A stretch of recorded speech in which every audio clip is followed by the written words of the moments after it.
A flex sensor is essentially a variable resistor. Bend it and the resistance changes. We are reading that change to control anything.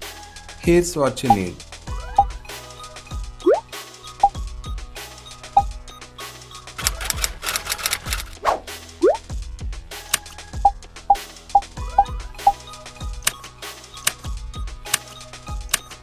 First, the basics. We are setting our baseline straight resistance.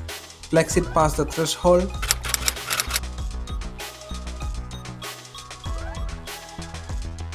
But we are not stopping at text. Let's add an action.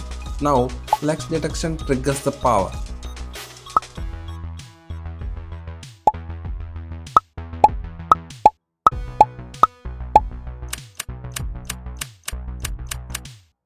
Final stage. Control an order of events. The more you bend, the more LEDs light up. This is how you start programming for complex controls. Want the code, parts list and diagram? Find it all in the description. Hit subscribe for more DIY projects.